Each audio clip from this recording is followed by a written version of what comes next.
Just as the world's programs have told men what is acceptable, it does women the same. And honestly, I believe even worse than what it does men, than the stereotypes. Because very early on, is it drilled into little girls' heads that they're equal with boys. You can do anything that you want to do. You're just as good as a boy. You can do things better than a boy. They have their gender identity blurred from birth now. Little Gracie, you can be an astronaut. You can be a businesswoman. You can be a lawyer. You can be a senator. And you can be the President of the United States. You know, what do you want to be, little Susie? I want to be the President of the United States.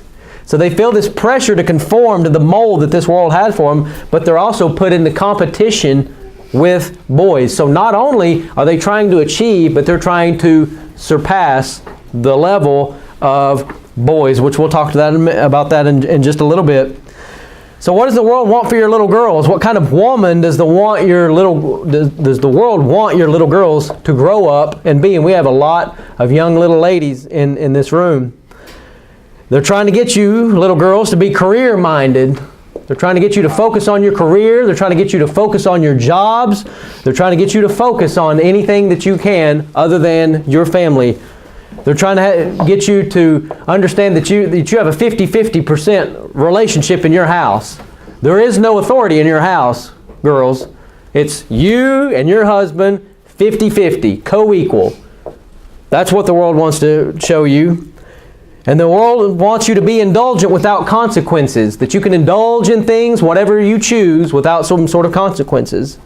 And the world has set a mold where they want you, young ladies, to be promiscuous. More so now in 2018 than yesteryear. You know, there used to be a little bit of semblance of decency. You couldn't go into a men's locker room without hearing a lot of filth and a lot of talk about things that you know, the bedroom and things that shouldn't be talked about in public. But now, you go anyway. You go to the girls' locker room and you're going to hear talk like that. You talk to a young girl and you're going to hear talk like that. Our morals have been flushed down the toilet, and they're slowly degrading. Like we were talking about moving the landmarks, I believe that the world has taken and they moved landmarks, especially in the realm of women. Because if you think about it, I honestly believe that there's an attack more on women than there are on men. Because if you think about it, the majority of situations in this life, some of the most stable things that a child will have in its life, it may not have a daddy. The child may not have a stable home, but a lot of children, they have a mama. They have a mother, and if Satan can attack that mother, and Satan can raise a young lady to grow up and be a no-count mom, what has he accomplished? He's accomplished a great thing for the future. Go to 1 Timothy 5. I want to talk about each of these things that I believe that the world, this mold that the world has, that they're trying to fit you young ladies into.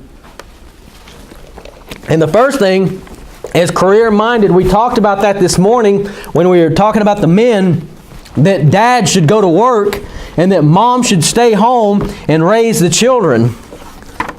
I didn't go deep into it because I was going to go into it a little more tonight. 1 Timothy 5:14, it says, I will therefore. God is saying, this is what I want.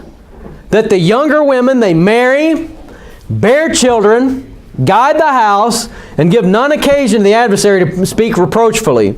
God wants women to get married, to have children, and to guide the house. That is what He says. And to say that God wants your little girl to be a softball star, God wants your little girl to be an astronaut, God wants your little girl to be a senator, is to sit and spit in the face of God and tell Him, God, I don't believe in 1 Timothy 5:14, I don't believe that's applicable to my daughter, because my daughter is better than what you want for him or for her. And God said, I will, I want. So what does God want from my daughter? He wants her to marry, to bear children, and to guide her house. That's what He wants.